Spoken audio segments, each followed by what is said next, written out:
I el repte que ens va dur Aigües de Barcelona és el següent. Ells tenen uns impulsors que van dins d'una bomba hidràulica i per aquesta bomba hidràulica passa un flux de líquid, amb certs químics. Aquests químics ataquen l'impulsor i l'oxiden. Aquesta oxidació el que fa és que l'impulsor deixi de ser funcional. Al deixar de ser funcional, doncs, es precisa d'un recanvi.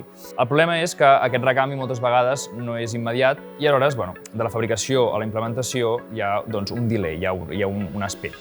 Amb ajuda de l'EITAT, el que hem fet ha sigut un estudi previ sobre les peces existents i hem portat a terme una millora.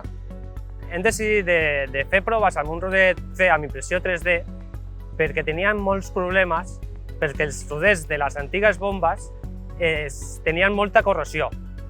La fabricació additiva té la capacitat de treballar amb diverses famílies de materials, dels quals ens centrem en metalls i polímers, ja que aquests dos tenen representants, diguem-ne, molt resistents a la corrosió. Les solucions que es plantegen finals són un impulsor amb polímers altament resistents a la corrosió i per la banda dels metalls plantegem materials com el titani i aleshores amb aquest impulsor diguem-ne que comencem aquesta implementació de veure si aquesta recerca i desenvolupament és viable per Aigües de Barcelona. Dins d'aquest primer pas de validació es fa entrega a Aigües de Barcelona d'un impulsor de polipropilè teflonat per veure la seva reacció al camp d'aplicació, en aquest cas la bomba hidràulica.